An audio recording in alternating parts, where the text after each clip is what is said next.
Good morning, सुप्रभात, केम छो, सलाम। उम्मीद आप सब लोग बेहतर होंगे, अपना ध्यान रख रहे होंगे। आज से मैंने एक डिसीजन लिया है। मैंने कहा है कि भाई देखो, अब जो नीट 2024 का जो होना सा हो रहा है, कोर्ट काम कर रही है, सिस्टम काम कर रहा है, सरकार काम कर रही है, लोग बाग भी आवाज़ उठा रहे हैं और मेरे अकेले के बोलने से ज़्यादा कुछ होता नहीं है। तो मतलब मैंने ये सोचा ये है कि अब यार बहुत, क्योंकि मेरे को जितना री नीट के ऊपर ट्रोल किया गया ना, इतना ट्रोल पहले कभी नहीं किया गया है ना। बहुत सारे कमेंट ऐसे आए जो अच्छे नहीं थे, मन को दुखा देने वाले भी थे, क्योंकि इतने साल तक अब आप काम करते हो, बच्चों के भी जितना मान सम्मान पाते हो आप, और गुरु का अपनी भारतीय संस्कृति में गुरु का अपना एक दर्जा होता है कि बच्चे जो है वो टीचर को जो है कई बार तो माता पिता के बराबर का स्थान देते हैं, उनसे ऊपर स्थान देते हैं कई बार तो बच्चे, ठीक है। जो बातें वो अपने पेरेंट्स की नहीं मानते, वो बातें अपने टीचर की वो मान जाते हैं, ठीक है। तो मुझे लगता है कि मुझे इस सम्मान को जो मुझे मुझे आप लोगों ने दिया है, जो प्रेम सम्मान, इसको मुझे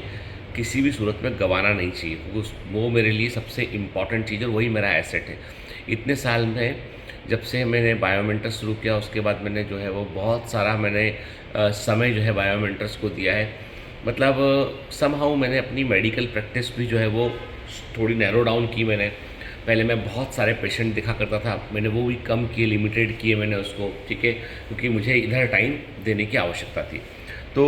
जब मैंने इतना सारा सेक्रीफाइस सब चीज़ के लिए किया है, तो मुझे लगता है कि मुझे एक ऐसे मुद्दे पे जिसका रिज़ल्ट मेरे हाथ में नहीं है, जिसके प्रमाण, जिसके बारे में बहुत सारी चीज़ें मेरे हाथ में नहीं है, तो मुझे उस मुद्दे से थोड़ा बैकआउट कर देना चाहिए। तो आज के बाद में री नीट के का एग्ज़ाम होना चाहिए नहीं होना चाहिए, दोबारा 2024 की बात कर रहा हूँ, वो बात मैं दोबारा अब नहीं करूँगा, ठीक है। द चैप्टर क्लोज, ठीक ना, मैंने उसको क्लोज़ कर दिया। बहुत सोचा मैंने,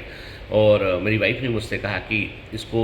चूँकि मामला कोर्ट में है, ज़्यादा कुछ तो मतलब कोई मतलब नहीं है, क्योंकि अपने ही तो बच्चे हैं, जो पक्ष में हैं, जो विपक्ष में हैं, वो सब हमारे ही बच्चे हैं, ठीक है। तो जो हमको देखने आ रहे हैं, मतलब हम हर उस व्यक्ति का जिसने हमको अच्छा कमेंट किया, या जिसने हमको जो है वो एक प्रकार से डेरोगेटरी कमेंट किया, वो भी अपने ही है, क्योंकि वो भी देखने तो आते हैं ना, आपको देखते हैं, आपको उठ के आपको कुछ जान रहे होंगे, मान रहे होंगे, तब तो वो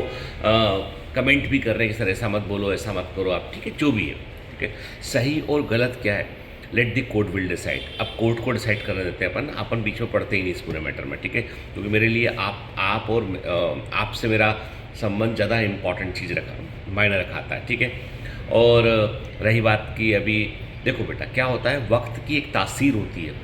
वक्त की एक तासीर होती है, एक उसकी टेंडेंसी होती है कि वो गुजर जाता है, बस अच्छा हो या बुरा हो, गुजर जाता है बस, ठीक है। और मेडिकल एक ऐसा फील्ड है जिसमें कई बच्चे ऐसे हैं जो मुझे बोल रहे हैं कि सर हमारे नंबर इतने हैं उतने हैं, हम छोड़ दे तैयारी, 5वां अटैम्प्ट में इतना था। देखो बेटा, मैं हर बार कहता हूँ आपसे, जब भी आप अटैम्प्ट गिनते हैं ना,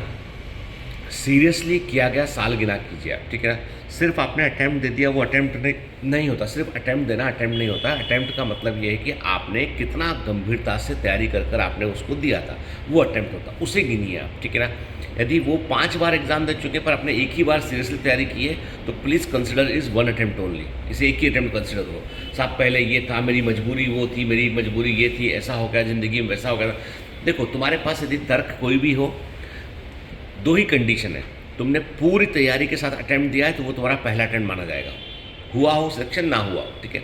लेकिन तुमने सिर्फ देने के लिए अटैम्प्ट दिया, बीएससी कर रहे थे अटैम्प्ट दे दिया, आधी तैयारी में अटैम्प्ट दे दिया, ऐसी उठ के आए अटैम्प्ट दे दिया, तो उसे मत गिनो, उसका गिनने का कोई लॉजिक नहीं है ना उसका, क्योंकि तुमने तैयारी नहीं की थी उसके लिए, ठीक है। तो एक तो वो चीज़ को ठीक करो। और किसी बच्चे ने बड़ा अच्छा क्वेश्चन किया, सर मैंने बहुत सीरियसली पढ़कर अटैम्प्ट दिए हैं, तो मुझे मैक्सिमम कितने अटैम्प्ट देना चाहिए।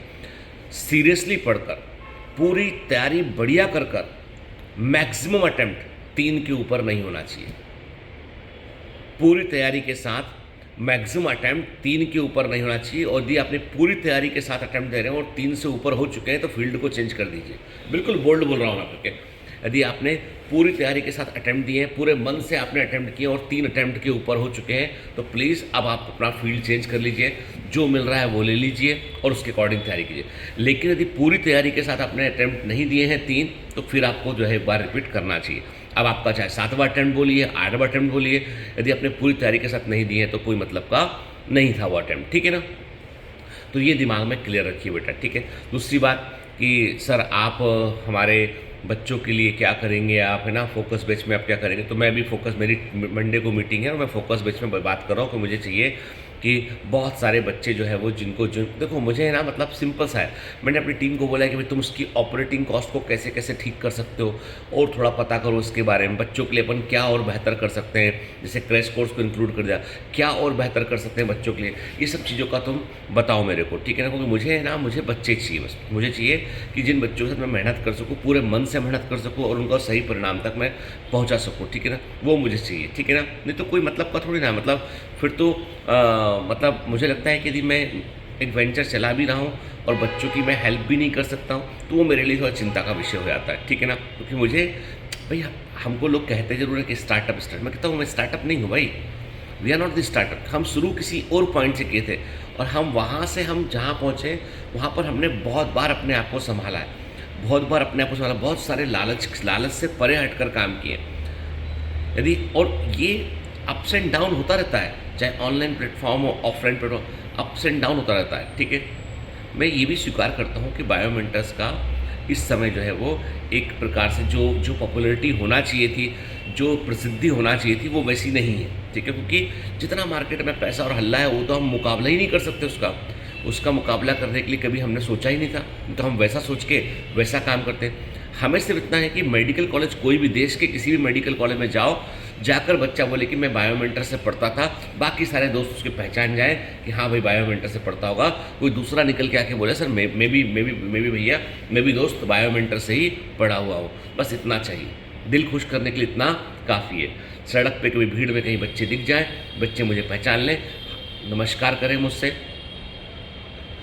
बस इतना मुझे चाहिए, आकर मुझे बताएं। जैसे अभी मैं एयरपोर्ट पे था, अभी कल जब आ रहा था मुंबई, ये भोपाल से मुंबई, तो एयरपोर्ट पे मुझे 2 बच्चे मिले, उन्होंने पेड़ छुए, बोले कि सर मैं हम आपसे पढ़े। मैंने कहा बेटा किस बेचे पढ़े? बोले 2018 वाले बेचे पढ़े हम, और अभी हम लोग जो है वो ये वाला एक ये BMS कर रहा है और ये जो है वो जो है बायोकेमिस्ट्री किसी के फील्ड में कुछ वो PhD कुछ कर रही थी लड़की वो, ठीक है। तो मतलब कहने का मतलब ये है कि मतलब अब आप मुझसे जुड़े हैं और मेरे आपके बीच का तार है, वो इम्पोर्टेंट चीज़ है। क्या कर रहे हैं, कौन सा कोर्स कर रहे हैं, देखो किसी करियर का, किसी नौकरी का कोई भविष्य नहीं होता, भविष्य होता है इंसान का जो वो कर रहा होता है, ठीक है। तो खैर मेरा मानना यही है आपसे कि आप लोग जो है वो सब लोग जो है वो मेरे दिल के बहुत करीब हो, है ना। यदि मेरी पिछले कुछ वीडियोस में जिनमें लोग बच्चों ने बोला सर आप व्यूज़ के लिए ये वीडियो बना रहे हो, नहीं मैं दुखी था, और यदि मैं अपने मन की बात आपसे नहीं कह पा रहा हूँ ना तो मेरे आपके बीच कोई संबंध है ही नहीं। यदि मैं अपनी मन की बात खुलकर वीडियो में आपसे नहीं कह पा रहा हूँ, आपकी बात सुनकर मैं उसे रेसिप्रोकेट नहीं कर पा रहा हूँ, तो फिर मेरे आपके बीच कोई संबंध नहीं है। ये नॉर्मल फिर एक यूट्यूबर का वीडियो है, वो समझ लो आप, ठीक है, वो मैं चाहता नहीं हूँ, ठीक है। तो यदि मेरी पिछले कुछ वीडियोस में जो बातें मैंने कही हैं और उससे आपके दिल को ठेस पहुंची है, आपको लगा है कि जितेंद्र सर गलत बोल रहे हैं, तो मैं आपसे क्षमा मांगता हूं। लेकिन ये है कि मेरा मानना ये है कि बेटा मेरा इंटेंशन कभी कुछ गलत था ही नहीं, मेरा इंटेंशन था न्याय, क्योंकि मुझे इस पूरी प्रणाली से धीमे धीमे मेरा भरोसा उठने लगा है। इस पूरा जो सिस्टम हो रहा है ना, उससे मेरा भरोसा उठने लगा और मुझे लग रहा है कि क्या हम लोग ऐसे सोसाइटी जहाँ पर न्याय संभव ना हो, क्या वहाँ रह सकते हैं? क्या जिसको मैं न्याय समझ रहा हूँ वो सही है कि गलत है? तो मैंने सोचा कि मैंने कहा मैं भी सरेंडर कर देता हूँ, अब जो चीफ जस्टिस ऑफ इंडिया बोलेंगे वही मैं सच मान लूँगा कि वही सच है और दूसरा कोई सच है नहीं, ठीक है, क्योंकि मेरे पास दूसरा विकल्प कुछ है नहीं मेरे पास में, ठीक है। मेरे पास सिर्फ एक विकल्प है कि मैं अपने बच्चों के साथ जमकर मेहनत करूँ, और वो मैं करूँगा, हमेशा करूँगा। मेरी आपसे सिर्फ इतनी सी बात है कि मेरे ऊपर बहुत सारे बच्चे डिपेंडेंट हैं, मेरे खुद के बच्चों की बात नहीं कर रहा हूँ मैं, बहुत सारे बच्चे जो MBBS करें डिपेंडेंट हैं। तो मैं चाहता हूँ कि सिर्फ वर्ड ऑफ माउथ से बायोमेंटर्स को आप लोगों तक पहुँचाइए, ताकि मैं उन बच्चों को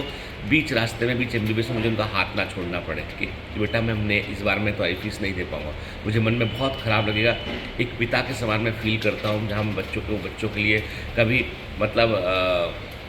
एक बच्चे ने मुझे कुछ दिन पहले मैसेज किया कि सर मेरे कॉलेज में फंक्शन हो रहे हैं और मेरे आप और मेरे घर की हालत बहुत ख़राब है सर, है ना, मुझे सिर्फ़ और सिर्फ जो है वो एक पैंट और एक शर्ट चाहिए। मुझे मन को बहुत ख़राब लगा, मुझे बहुत ख़राब लगा मन को मुझे, ठीक है। उसने मुझे फ़ोटो भेजे कि सर मेरे कपड़े बहुत पुराने हो चुके हैं और यही मुझे पहन के जाना है, और वहाँ पे मुझे से कुछ बनाया हुआ, मतलब मन को कई बार लगता है कि जो चीज़ें हमारे इतनी आसान होती लोगों के लिए, कई लोग के लिए कितनी चुनौती होती है, मन को बड़ा ख़राब लगता है। खैर मेरी लड़ाई है, मैं लड़ूंगा इसको बल्कि के, मैं सिर्फ चाहता हूँ कि आप थोड़ा सा मेरा साथ दें बस, ठीक है। चलिए, have a great day, all the best, bye bye.